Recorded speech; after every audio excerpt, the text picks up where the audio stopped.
We will have a Q&A at the end of today's session, so please feel free to drop your questions in the chat and we'll do our best to get to them. Now to start off for today's conversation, I'd like to turn it to David. So David's gone from in-center dialysis to home hemodialysis.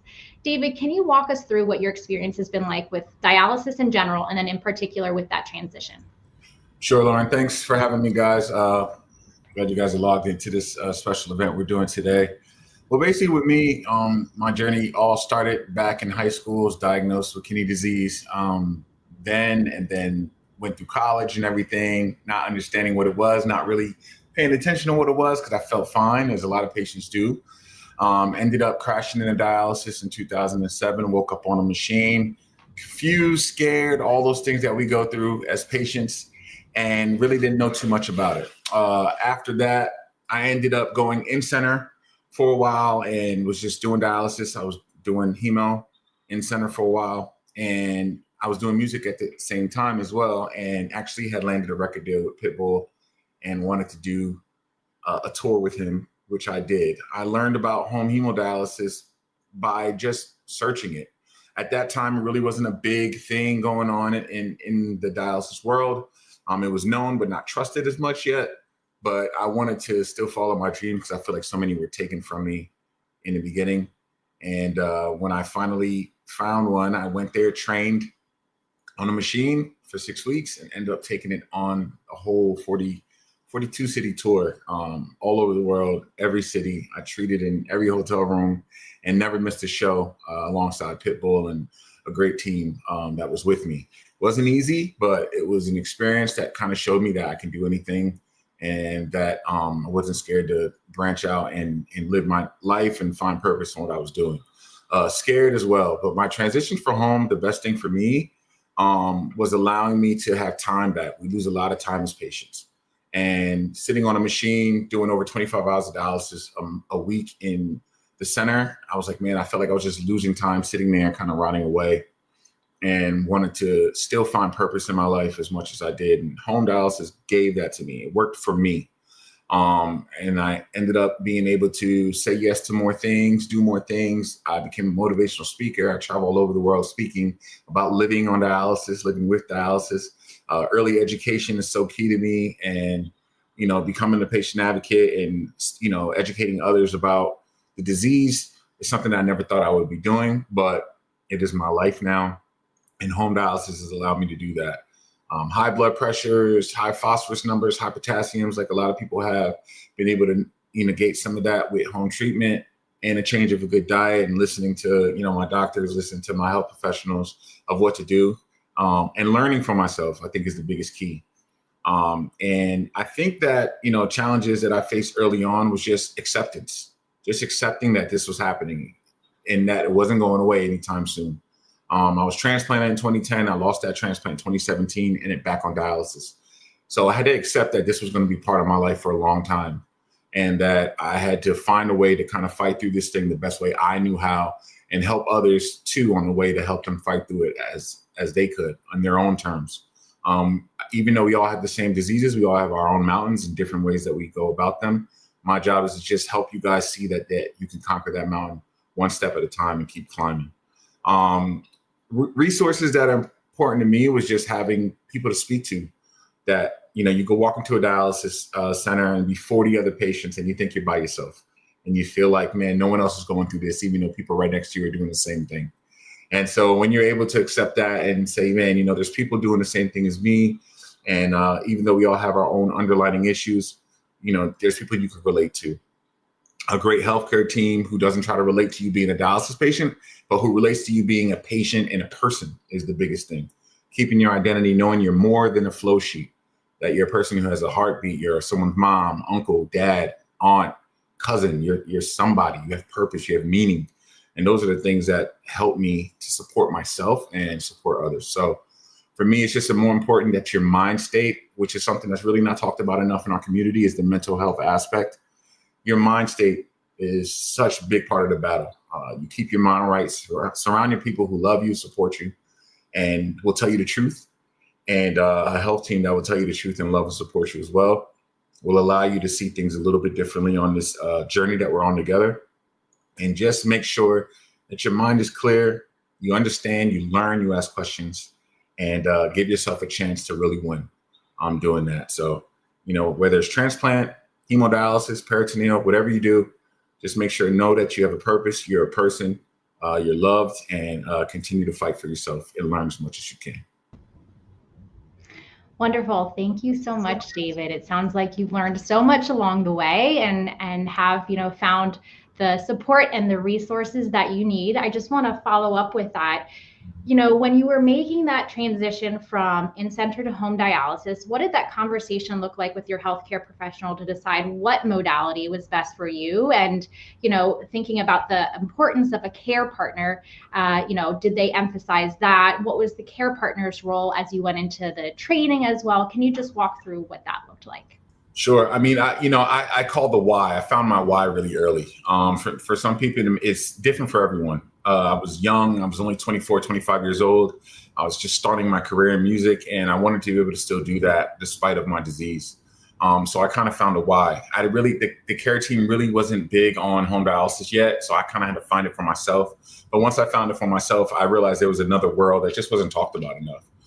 So when I went over there, it was kind of like a bravery thing. Like, wow, a lot of people aren't doing this. You're brave for this. And I chose home hemo only just for the simple fact I was young and didn't want anything in my stomach. Mm-hmm. I just didn't, it's just a cosmetic decision for me. And that was it. There was no real, science into it. And as far as a care partner, my girlfriend, now wife, was there with me since high school. She's seen this from when it started, from its inception to when I woke up on dialysis, to when I was transplanted, to when I lost it. She's been here through all of that. So, a care partner for me is not just your spouse or your loved one. It's people in your circle. My kids, my dog's a care partner. My wife, she plays the biggest role, but family members who are not even here and just show support, they all have a bit of care partners for me. So she had to learn too. Luckily, she was in healthcare for a while, so she understood the X's and O's of everything, but and did her part there for me. She doesn't really like sticking my needles. I do that myself, but she's great at getting a saline for me, and even better at getting me a snack when needed. And dialysis isn't easy at all. It's a rough thing, and I have my days. I'm literally holding my site. I just finished treatment, and so. There's very rough days and there's good days. And I just always tell patients, live to treat another day. You don't have a good day today, take a step back, try to find a silver lining and know that tomorrow will be better. So I've lived like that. That's not a game. That's not like fake cliche things to say on this This is really how I live my life. And it allows me to continue every day and fight as much as I can. Wonderful. Thank you. Well, it doesn't get more real than that you just finished up a treatment. So thank you for making time to fit us into your schedule and all that you do. Of course. Thank you. At this point, we're going to transition. But before we do, I'm just going to remind everyone, we will have a Q&A at the end of this session. So feel free to drop your questions in the chat. I see some coming in already.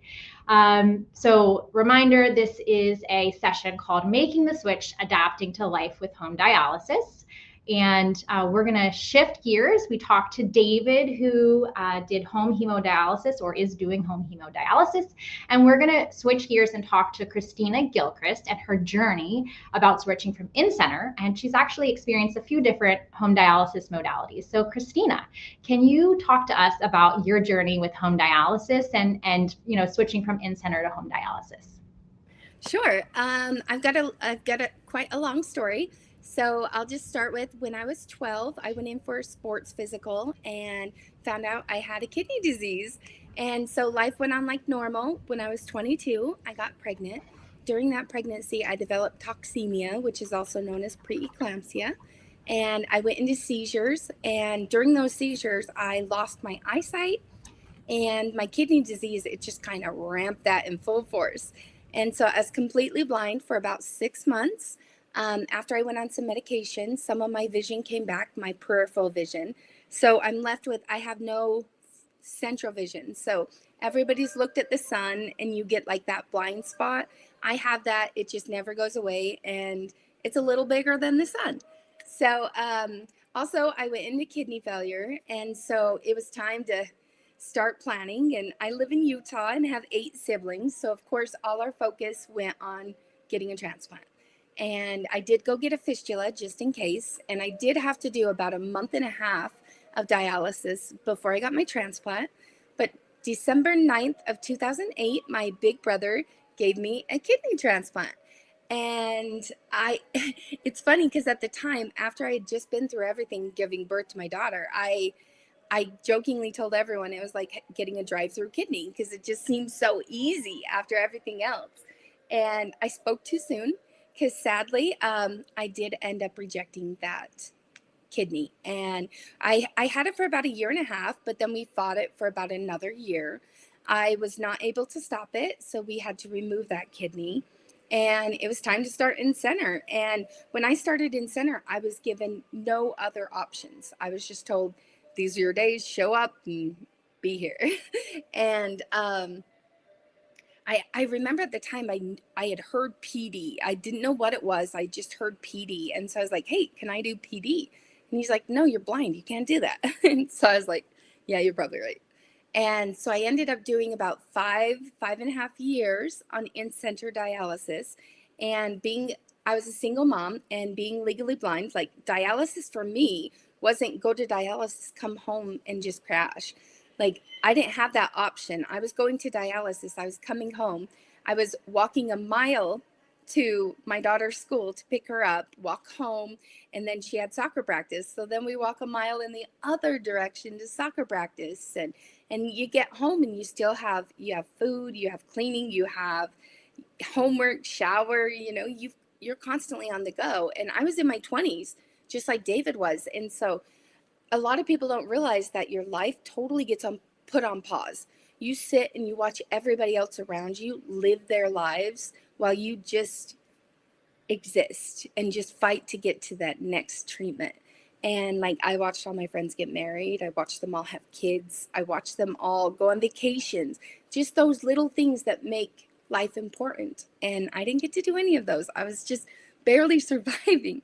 And I did get that amazing phone call that there was another kidney waiting for me.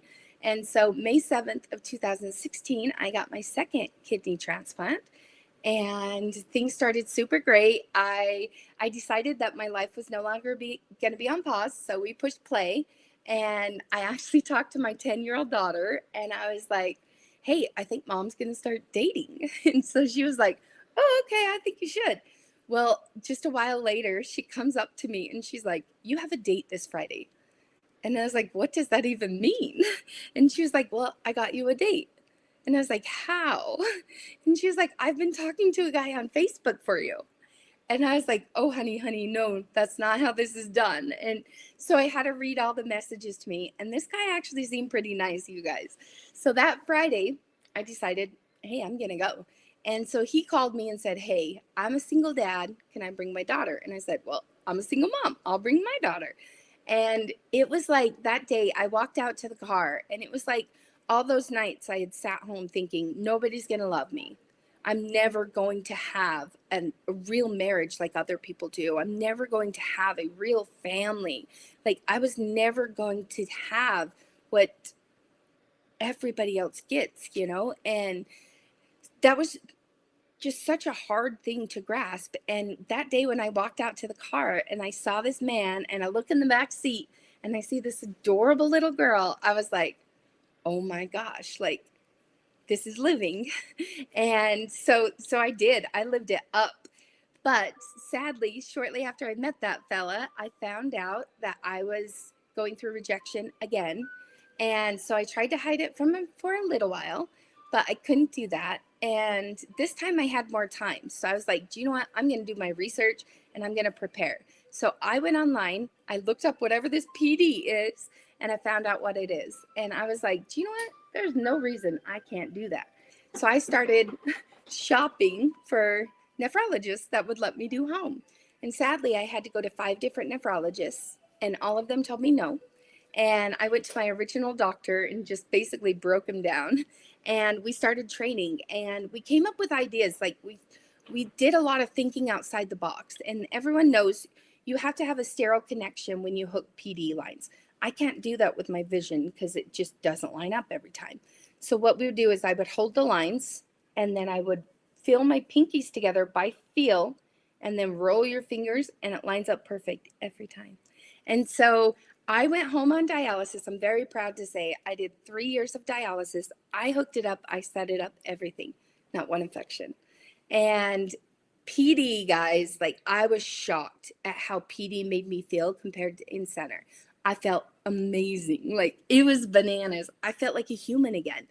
And I kept living this life, you know, I got to keep this life. And speaking of, I got to marry that man. I got married on PD. I had a catheter under my dress. Nobody knew. I was normal. I was just a wife like everybody else. And I went on a honeymoon, all these things I just never thought I'd have. And PD gave me all of those. And I found out that PD was no longer working because I had abdominal adhesion. And so that's when it was like, okay, home hemo, how do we do this? And sadly, with home hemo, I couldn't do it on my own. I had to ask that guy, who's now my husband, if he would help me. And of course, he switched to nights immediately and was like, let's do this. He started a support group because he wanted to have questions answered while we were going through the process. And crazy enough, that support group just blew up. But when I went home on hemo, it was beautiful because I actually got to show my family what dialysis was. We all know what it's like to walk into a center by ourselves, but we don't get to walk our families in there so they can actually see. I had my whole family over and they saw me sitting on dialysis, doing dialysis. And for the first time ever, dialysis became what it truly is. It wasn't, oh, Aunt Stina can't come, she's doing dialysis, or Aunt Stina's sick, she doesn't feel good, she did dialysis. It was what dialysis really is. All my nieces and nephews were like, they pushed my blood pressure button. They were like, we're saving Aunt Stina's life. We just saved Aunt Stina. And it became the beautiful thing that it is. We are the only people that when our kidney fails, we have a machine that can keep us alive, you guys. And how lucky is that? And so I did home hemo during the day for about a year. And then I found out about nocturnal. And I had heard that nocturnal is equivalent to having a deceased donor transplant. And so I was like, okay, sign me up. And so basically what nocturnal looks like for me is I do 4 days a week and I do 7.5-hour treatments. I actually hook up when we go to bed. I fall asleep. My husband gets up for work. We unhook. He goes to work. I go back to bed. And it works great. And I tell you what, guys, doing nocturnal has totally opened my life up to so many things. Just like David said, I never thought my life would be surrounded by helping people learn how to do this and making this livable. And that's what we do on our page. We try to show our tricks and our cheats so you can prepare things ahead of time. So if you are running late, you still have your treatment ready and you still have your life set out. And so I have now been doing nocturnal just over 3 years, and I got the most amazing gift in the world last year. Well, a year and 9 months ago, is I became a grandma, which is so amazing. I can't even explain to you guys. When I was 22 and they said you have 6 to 7 years to live, there was no grandma in my future, and I am a grandma now. And I am healthy. My labs, it's actually really funny because I just went and met with my doctor yesterday for my clinics. And he's sitting there looking at my labs and he's like, gosh, they're just so good. Oh my gosh, look at these labs. They're so pretty. Oh my gosh. And I was like, I know, like I am one of the only patients that gets told, go home and eat some cheese because your phosphorus is on the lower end. And that's incredible for me. And so through this process, what I've learned is speak up for yourself. You have to be your own advocate. You have to make sure you're asking the questions. And if you don't know the questions, get on a support group so you can find out the questions. Ask all the questions. Say, hey, I want to be able to do all these things in my life. What modality is going to be the best option for me? And also transplant. I had 2 transplants. Sadly, neither of them worked, but I am on the list again, and I am hopeful that there will be a treatment in the future for my disease. And so I would like to add that I live by a theory, and my theory is I don't live to do dialysis. I do dialysis to live. And thank you for having me. Thanks, Christina. What a lovely story. I have so many thoughts. I don't even know where to start. So first of all, congratulations on becoming a grandma. That's huge. And I must say, what dedication your daughter has at such a young age to set up a date for you, and that person becomes your husband. So really lovely. And it sounds like all these different, nocturnal and PD, they were both life-changing for you in different ways. It made you feel a lot better. So just kudos to you for being that advocate who really, dedicated trying to find a nephrologist who would allow you to do that. It sounds like, a support system seems really important for all of these home dialysis modalities and for everyone. But I wanted to talk to you a little bit more about that. So how can you prepare if someone is considering transitioning to home dialysis, any of the different modalities? How can you prepare your family and friends for what you're going to go through and what that support will need to look like? Yeah, so I definitely think join a support group and have your family join the support group as well. They're going to be just as lost as you are, and they're going to have all the same questions. So you want to involve them. And so you want to make them feel comfortable as well. And like one thing that me and Mike, he's my care partner, what we came up with is I think it's very, as a patient, we are responsible for our own treatment. Even if we can't do it on our own and someone's helping us, we need to be able to step up and do the things we can do.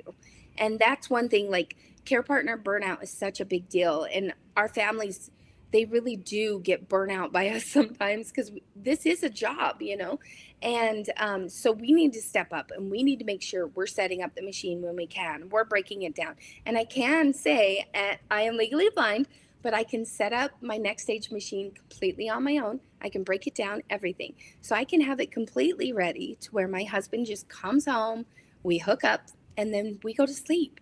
And so that's a big thing I try to do is be mindful of your family members and your care partners and what they're putting out there for you and give them the same in return. Wonderful. Thank you so much. Thank you, Christina, for sharing your story and for answering all of our questions. We'll have more for you at the end of the session. So I'm going to turn it to Jawan. So Jawan has experience with peritoneal dialysis, but I'm not going to tell her story for her. So Jawan, would you walk us through your experience, experience in general, but then transitioning from in-center to PD and what that was like for you?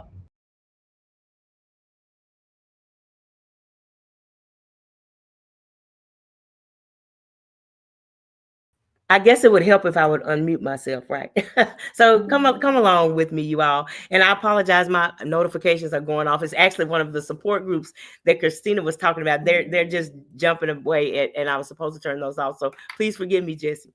But I started on peritoneal dialysis because I had an amazing nephrologist who was just adamant about allowing me to go ahead and do what I needed to do to be able to continue my life in a beautiful kind of way. And because I was peritoneal, everything was already going great, as some of the other ones have talked about. And all of a sudden, I had to make the switch to peritoneal, to in-center, because I developed peritonitis, of all things, while I was in the hospital. Is everybody able to hear me still?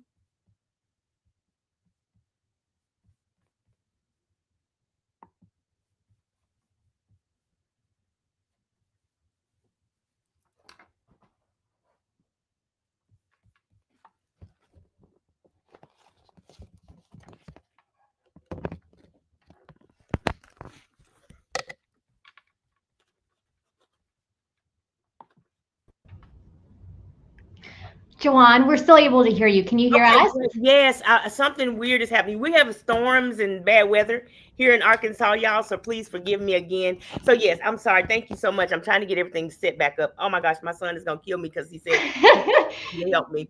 So I apologize, but yeah. So once again, got peritonitis in the hospital. I'm gonna go fast forward, of all places, and so in order for me to be able to go back on peritoneal, I had to go in center for about 3 to 5 months. And until the site healed, where I could go back again and be on peritoneal.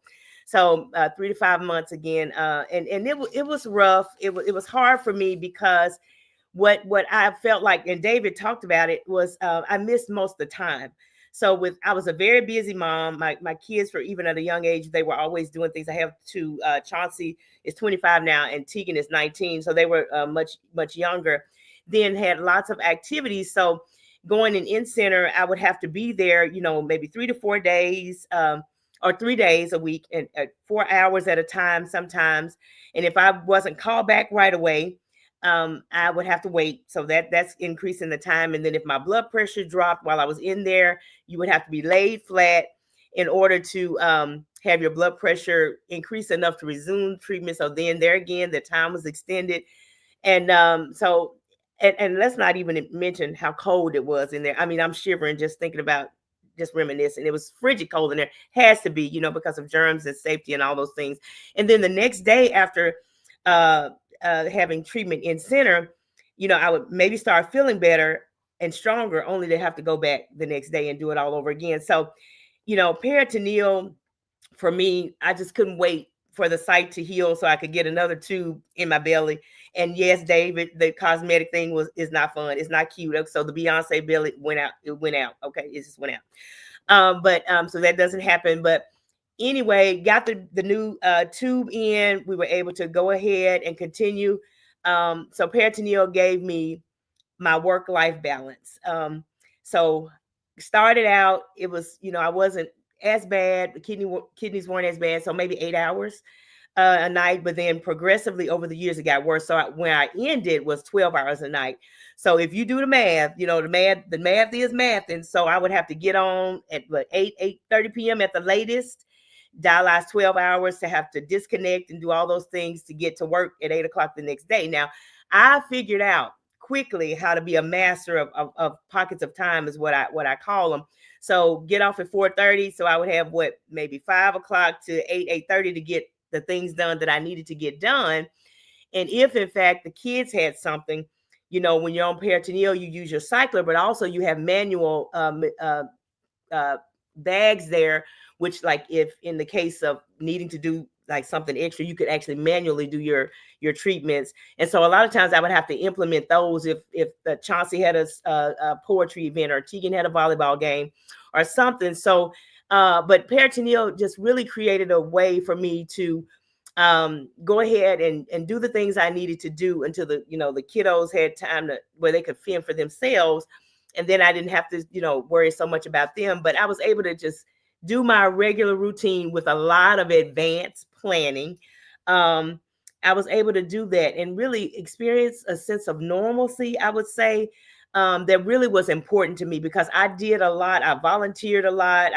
I went a lot of places, did a lot of things. And it was just important for me to get back to feeling a little bit about me. But the main thing I should say, terrified of all of it. Christina spoke about it. David spoke about it.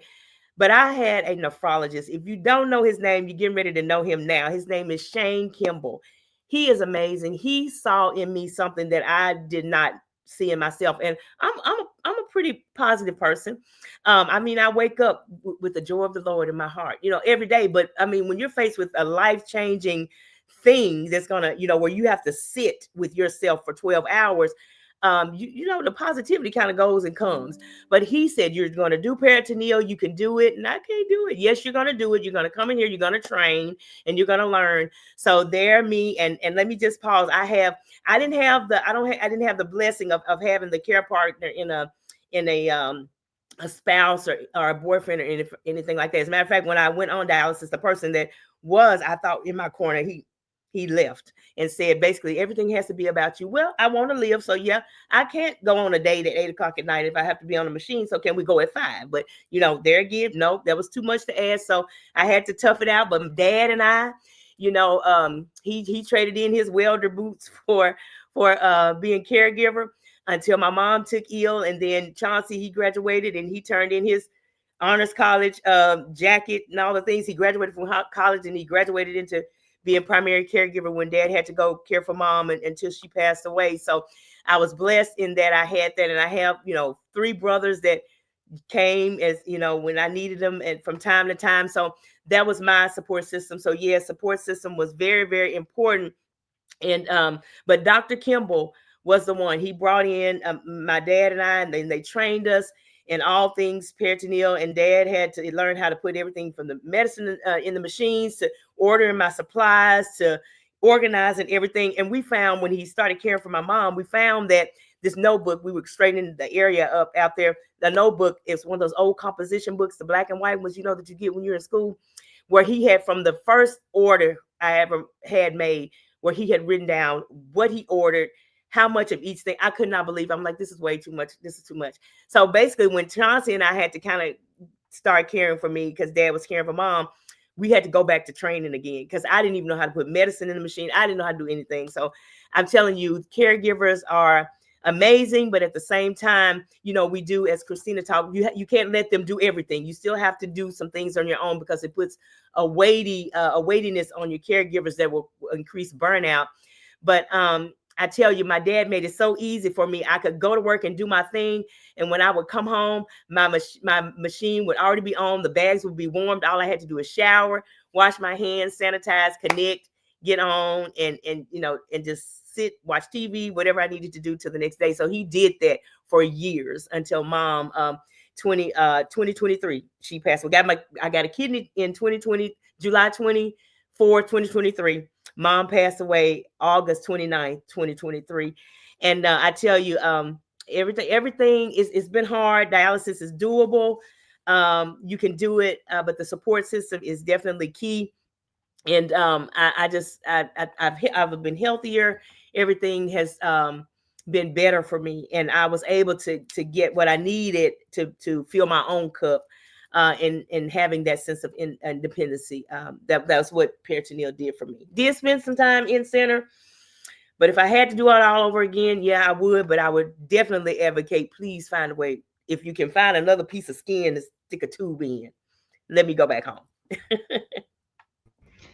Well, thank you, Jawan. It sounds like you have quite the village and different people stepped up when they needed to. So it's really nice to have a few different people in your corner. And it sounds like your quality of life significantly changed afterwards. You were able to balance the work life, the family aspect too. So what a great change. We have a few minutes left. So I think we have time for maybe one question for the group. I think we can start with one around, your healthcare team. So going from in-center where you have to go into the center multiple times a week to home dialysis that looks different. So, and this is for the 3 of you, but what did your healthcare look like afterwards in terms of going to appointments, in terms of the role of telehealth? Did you feel like you still had the support of your healthcare team from a distance? Are we just popcorning out, or? Juan, we're going to go to you first, and then we can bring up Dan and Christina. Well, nothing ever changed for me. Dr. Kimball, those people there at that office were always there. Now, I got my kidney at Vanderbilt in Nashville. So and they were always communicating, which was always very important. So my team here in Little Rock knew what was going on in Nashville, vice versa. They always talked. And that was very helpful for me when I was in center. The things Dr. Kimball would come in and do rounds there every now and then. But basically, when you're in center, you kind of have a different experience with your caregiver than when I was on peritoneal. I would come in and you could do your healthcare provider could do chair side, or you could do a separate. And I always chose to do it mine chair side, nothing extra. Whenever I would come in, he would come in, and if I needed extra things or extra help on something, the nurses were always there. So I really did have the village, and it was really interesting to see how things worked having two states involved in the healthcare, but I was always able to get what I needed. I had advocacy across the board. Great, thank you. Let's see, David and Christina, rapid fire. How did yours change? Go ahead, Christina. Okay. So I would say my biggest change is like when you go in center, you have like all these nurses that help you, all these techs, and none of them are really yours. When you go home, you get assigned like a team, a nurse. And like I think I got better care at home, and because you actually gain more control of your own health and you get stronger mentally. You learn your numbers and you learn how to manage them almost on your own. And so I feel like I have so much support now. It's like overwhelming. So yeah, I think the support either way, I think it's incredible, but home specifically. Yeah, definitely. I think to piggyback off of that, when you get home, you do have like a specific care team that's for you. Even though they see other patients, they're more relative to you. You know, in center, sometimes you do develop these relationships though with the techs. So shout out to the in-center techs and the community there, the social workers, the dietitians. You do develop a relationship, but they're pulled between so many different people that they need to deal with that you don't feel that you're getting that personal care that you may want. Some people do want it. Some people don't. Some people like to be in the cut and not really get no attention placed on them. But with home dialysis, you're allowed to talk to your nurse. You know, I've had conversations with my nurse. I've cried in the nurse's office before. I've been able to talk to them and be honest with them and vulnerable in that one-on-one setting. And I think that works for me, for the type of person that I am. That what works for me. And then, you know, if you have an issue, there's one person you got to call. You're not calling to try and get in touch with somebody. You know who you're calling. You have a name. You can place that face to a name, and it just makes it a little easier to communicate. And you get that independence and kind of get a little bit of your life back. Feeling that little control, because you lose a lot of control when you start out. You lose a lot of control, time, and like you're told when to be. It's like having a job. You know, you're told when to be there. If you miss it, you know, it's like, you can't come back to the next day. It's like with this, you can kind of navigate a little bit better, and having them, they want you to be independent. So having that support from them too allows you to feel like you're doing something on your own, and that the disease isn't controlling your life as much, and you kind of a little bit more control. So that's the benefits of having that healthcare team that's kind of for you, like Christina said. Wonderful. Thank you. You guys are all great advocates for home dialysis, speaking to a lot of the benefits here. So we are about at time. So I just want to do one final thank you to our panelists. It takes great courage to share your story in general, but share your story on such a public platform. But you all also know the benefits for our audience. So people considering home dialysis or who are currently on home dialysis, and they can hear from someone like them or someone a little bit further down the road. So just thank you. You all have been tremendous. Let's see, up next are some expo booths. So there will be some expo booths. It's a new feature for this event, and you can find that to the left of your live stream after this session. You can click on expo booths and you'll be brought in. You can jump into live streams with 3 different AKF programs, and you can learn about them both from AKF staff and program participants. So that's going on at 12:30. And then at 1 p.m., there'll be our next session on the main stage on mental health. Thank you to our audience as well. You guys have been so engaging with your questions and comments. And then finally, we do have a survey. So you'll see a survey pop in through the chat. Please take some time to go through that and provide some feedback about the positives and also about the things that we could do better. We always look at this and we're trying to improve this, over the years. So thank you so much, and everyone, enjoy the rest of your day.